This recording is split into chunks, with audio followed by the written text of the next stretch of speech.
Bismillahirrahmanirrahim. Assalamualaikum warahmatullahi wabarakatuh.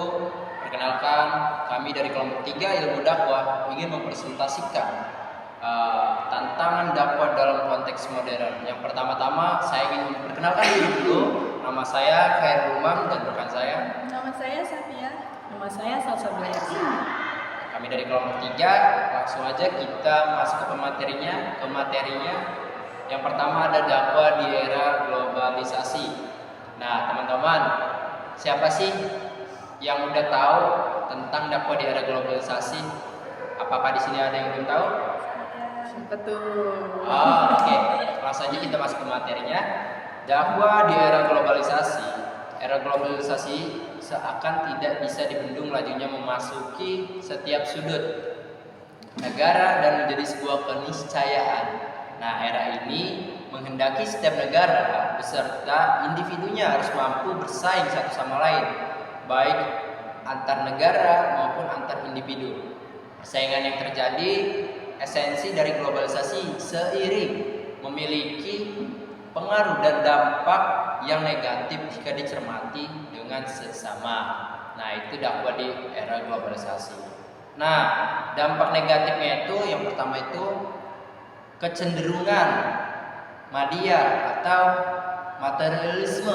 Nah, yang selalu kuat pada zaman sekarang ini. Yang kedua, adanya proses atomisasi individualitis, kehidupan kolektif, kebersamaan, gotong royong telah diganti dengan semua individualisme yang kuat. Nah, itu dampak negatif. Saya tidak bisa banyak-banyak kasih contohnya karena ini kita efisiensi dikit. Ya, kita langsung aja ke tantangan dakwah di era digital dan globalisasi dari perspektif teknologi, sosial, dan agama beserta penjelasannya. Di sini saya ingin teman saya yang memaparkan. Selanjutnya ada tantangan dakwah di era digital dan globalisasi dari perspektif teknologi, sosial, dan agama beserta penjelasannya. Nah, yang pertama itu ada teknologi. Nah, kemajuan teknologi yang semakin pesat memberikan kemudahan bagi manusia untuk berkomunikasi melalui media sosial. Nah, perkembangan media juga yang semakin pesat menjadikan seseorang mudah untuk mengunjing, menghina, dan menjelek-jelekan orang lain melalui media sosial. Padahal hal tersebut sangat didorong oleh agama. Nah, adanya kemajuan teknologi transportasi mempermudah ruang gerak dakwah ke sejumlah daerah, bahkan hingga ke pelosok. Nah, lalu yang kedua itu ada sosial.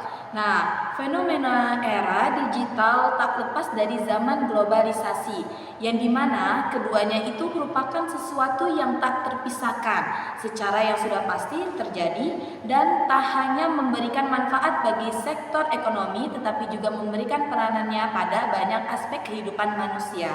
Nah, yang terakhir nih ada agama. Nah, tantangan dan peluang dakwah di era digital adalah bahwa era digital membawa perubahan yang sangat signifikan dalam cara dakwah yang dilakukan.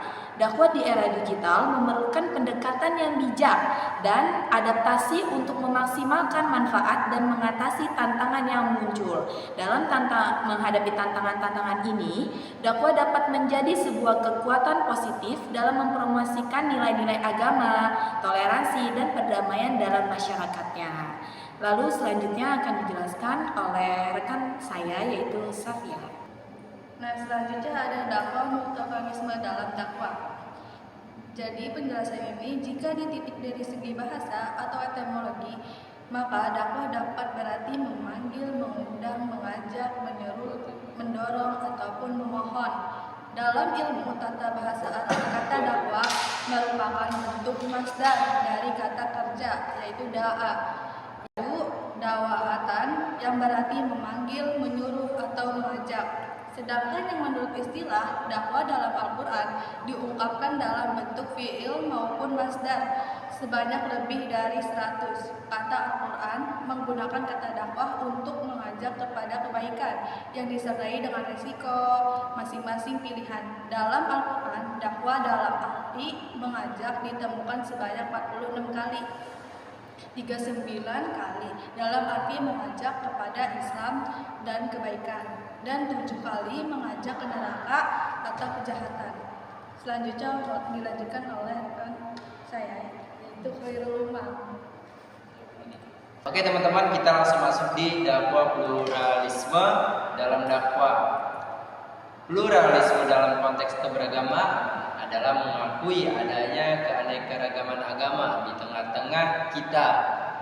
Yang artinya pluralisme merupakan fakta atau realitas yang tidak bisa dipungkiri. Akan tetapi menurut Al-Wisibab, yang dimaksud dengan pluralisme adalah pertama, pluralisme tidak semata menunjuk pada kenyataan tentang adanya kemajemukan. Nah, namun yang dimaksud adalah keterlibatan aktif terhadap kenyataan kemajemukan tersebut.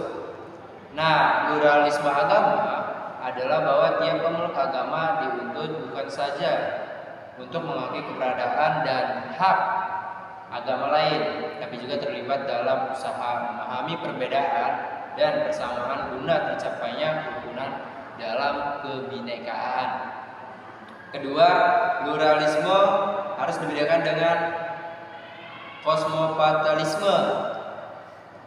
Ya, kosmopolitanisme merujuk pada suatu realitas di mana aneka ragam agama, ras dan bangsa hidup berdampingan di suatu lokasi. Namun, interaksi positif antara penduduk khususnya di bidang agama sangat minimal kalaupun ada.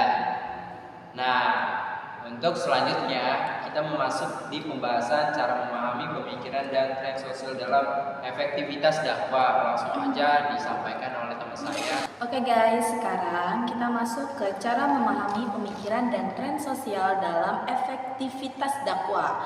Nah, dalam efektivitas dakwah yang dilaksanakan tergantung pada isi informasi yang kita sampaikan dan bagaimana seseorang dai menyampaikan pesan dakwah serta memiliki konsep yang menarik bagi kelayakan sehingga membuat pengaruh mad'unya agar selalu di jalan kebaikan. Nah, seorang dai juga harus mampu memberi metode, kreasi dan hal-hal baru dalam ceramah ataupun berdakwah.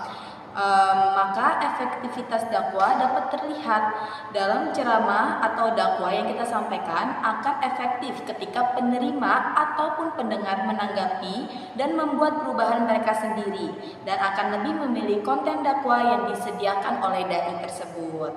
Oke, selanjutnya itu ada media dakwah atau wasail ad-dakwah adalah alat yang digunakan sebagai perantara kegiatan dakwah, yakni sebagai berikut, dan itu akan dijelaskan oleh Safia. Oke, jadi yang pertama itu ada dakwah secara lisan, merupakan dakwah mengkomunikasikan ajarannya kepada mad'u. Peralatan yang digunakan melalui metode lisan, yakni radio, televisi, dan lainnya. Yang kedua ada menggunakan saluran tertulis.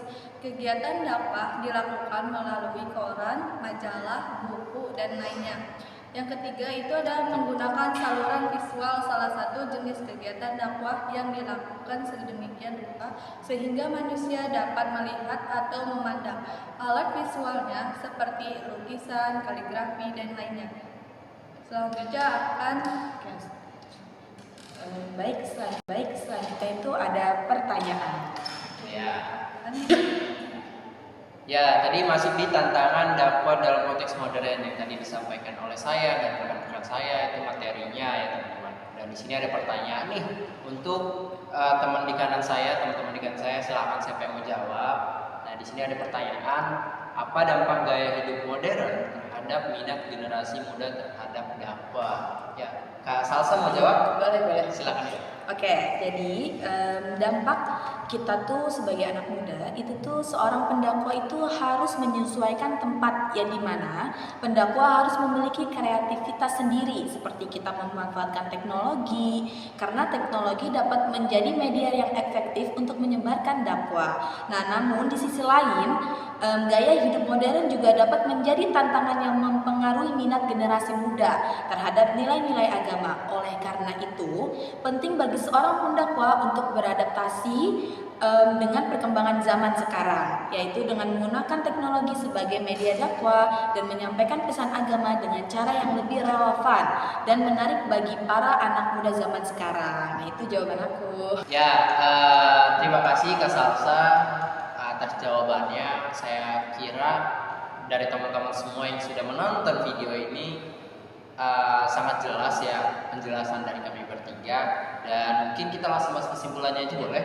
Boleh. Ya, mungkin kesimpulannya dakwah di era globalisasi menghadapi berbagai tantangan dan peluang yang harus diadaptasi agar tetap relevan dan efektif. Nah, globalisasi membawa dampak yang luas, termasuk perubahan sosial, budaya, dan teknologi yang mempengaruhi cara dakwah disampaikan dan diterima oleh masyarakat.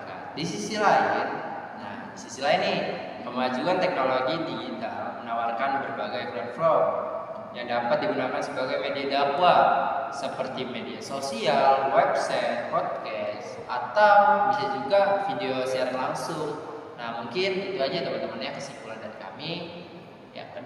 Mungkin dari kami itu aja teman-teman kesimpulannya. Semoga semuanya jelas dengan pemahaman kami bertiga ini.